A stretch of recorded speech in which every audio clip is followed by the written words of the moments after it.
12-7 on the Mississippi. Tell us, looks like you got a couple of baits there. Mhm. What worked for you today? What color? What was the technique? Realistically, there was two things that were going on. My primary deal was really trying to catch those fish on a frog. There's a lot of matted vegetation on the Mississippi River. And what the deal was first thing in the morning, those fish were outside of the mats. And I would throw that frog out there, and I caught 3 or 4 bass outside of the mats. And then once the sun started to get up a little bit, I was actually able to catch them inside the mats and started to understand what kind of mats I needed to fish, what kind of vegetation I needed to fish. And that was the first period. I caught them really good in that first period throwing that frog. So you jumped out in front during the first period, and you continued to build your lead until the end. Going in, did you think that you would do that? I mean, obviously you don't expect to take a lead and win every event. But yeah, I mean, you're there for one reason, and that's to win. It's simple as that. So every event that I go to, no matter what it is, I'm there to win. And this is no different. This was a little bit different because you only needed to make sure you were in that top 4 so you could advance on. It wasn't as important to win. You don't really gain anything by winning. But, obviously it's nice to win no matter what. So it feels pretty good beating a lot of tough guys today. Yeah, I mean, there's a lot of great fishermen. There were some guys there that, they're top 5 in the world. I mean, some of the best in the world were on the water, in that group today. And, I had never been there before. And so it was something that it was new, and I just fished my instinct, and, I mean, things worked out. Now, I really don't believe that being in the top 4, but like you just said, you win, right?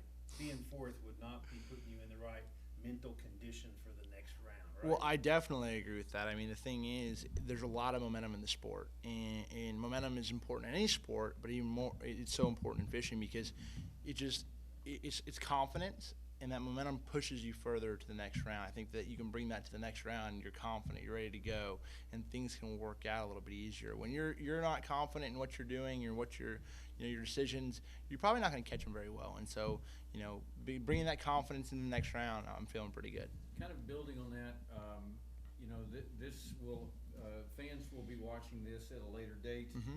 This event was actually contested immediately following the completion of the Forest Wood Cup, and you were very much in the thick of things. You had a chance to win that all the way to the very end. Mm-hmm. So is the momentum not just something that happens in an event, but do you get on runs that last for several weeks or a month or two? Oh, you can do it for years. I mean, there's momentum. I mean, you look at the guys like Aaron Martins. That guy is an unbelievable fisherman. He's consistently, basically won back-to-back Angler of the Years in bass against some of the best anglers in the world. I mean, I think that there's a certain point in this sport that if you catch them consistently, you can just get on a roll, and whatever you do works. There's times where you get on a downslope and everything that you do does not work. But, that's when you can get that train rolling, get that momentum going. I think every single time it happens. Every single time you get out there on the water, you're able to really, catch those fish, and it helps a lot with the confidence and the momentum. Well, one last question along that same line. Edwin Evers was out there today in your group. And Edwin, of course, double E, E squared, a lot of different nicknames. He is the only angler in Major League Fishing history to win 2 Cup events in the 5 years that we've been doing Major League Fishing. So he was coming hard very quickly up in the rearview mirror today on you. Were you kind of scared to see him coming? I mean, Edwin's actually someone that I really look up to. He was actually one of my angling role models, believe it or not, because I felt like Edwin was one of the best there ever was and ever was. I mean, he's unbelievable. He's an unbelievable angler, but he's very versatile. That's the thing about Edwin. He's a very versatile angler, and, I've learned a lot from watching him. And so, it was cool to have that opportunity to be on the same, event and be competing against him today.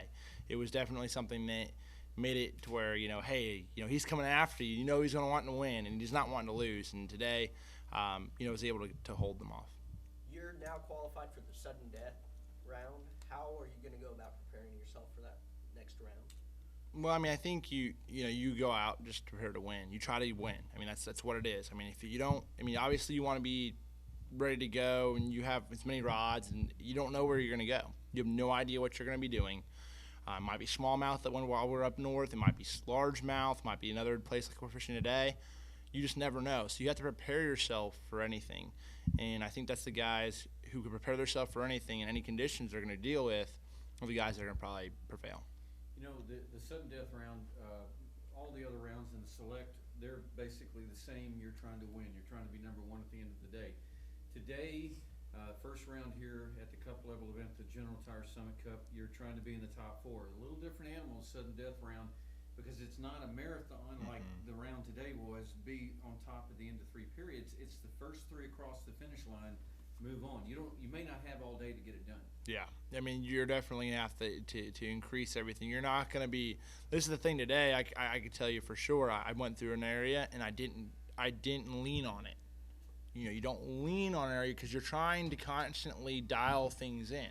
The thing about Major League Fishing that's unique is we don't get any practice. We don't know where we're going. And when we get out there and you figure something out, what happens is you might take a lead. Yeah, but what happens is you see the guys that fall back and end up not winning is they get caught up with what happened in that first period. And they stick with that and they don't make an adjustment.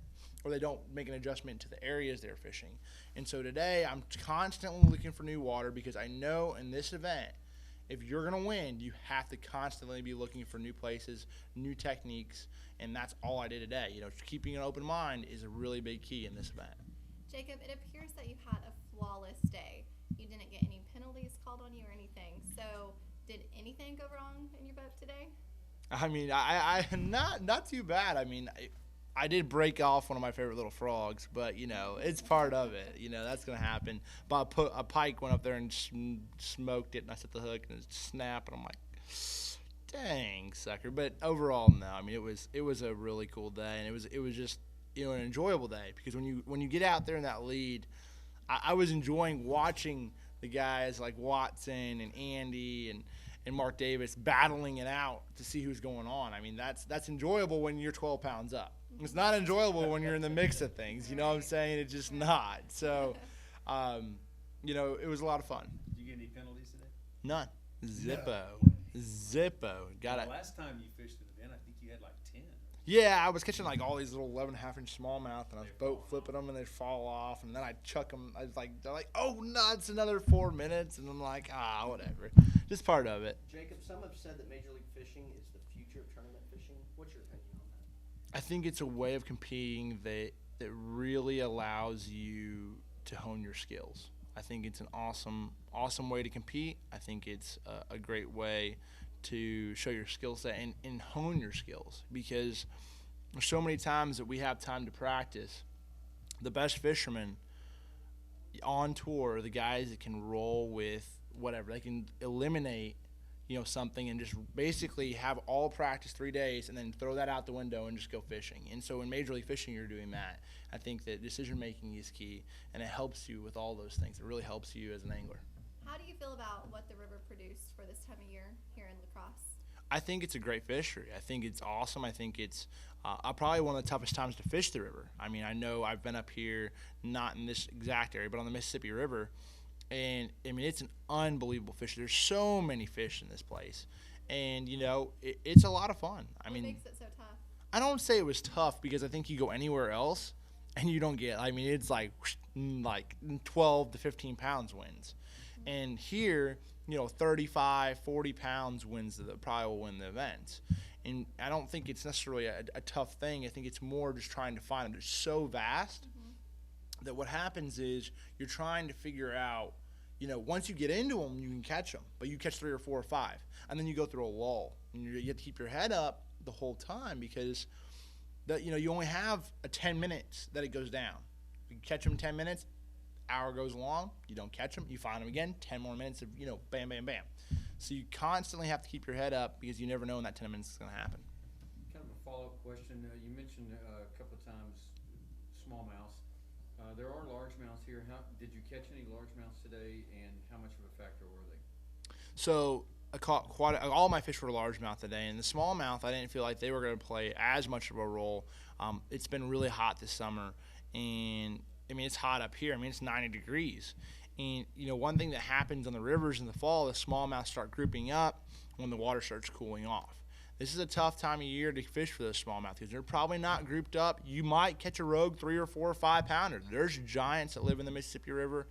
But realistically, knowing what I've known about this place for a while is a smallmouth, or, you know, you might catch one on the main river, but you're probably not going to win, you know, the whole event with it. I know you're a ferocious topwater man, and I know you used that in the cup not too long ago, and I see some of your little friends on the table there. Yeah. Is that your pattern today? Yeah, so basically, you know, I had two things going on. Obviously, we talked about the frog and what went down there. And then also, when the wind got up, what happened was a lot of those fish started pushing out into the scattered grass. And I would just throw that skitter walk and a number 11 skitter walk. And the big key with topwaters and what I really like is a walking bait. But I really like a one knock. One real loud knock. It just has a tendency to draw a lot more strikes for me. I mean, it's 2-1 than any other topwater. And, you know, this is just a little clear one right here. And the other thing that I do is always put a feather on there. They were keying in on really small threadfin, or actually little small gizzard shad that hatched this year. And that feather, the fish that I had caught, they came up, ate the feather, got them in the boat. And without that feather, I don't know if I would have got this fish to even bite. You've been real generous with your time. One last question. You're from the FLW Tour. You have fished. You fished at Bass Fest last year on the Bassmaster Elite Series. You're familiar with a lot of these guys, but is there any rivalry on the water between the Bass guys and the FLW guys? You trying to prove which tour is the best as you come into Major League Fishing? No, I don't think there's the Bass or FLW. I think you're just going out to win. I mean, that's sort of how I go to every single event. I show up to win, and you know that's just the way you have to do it.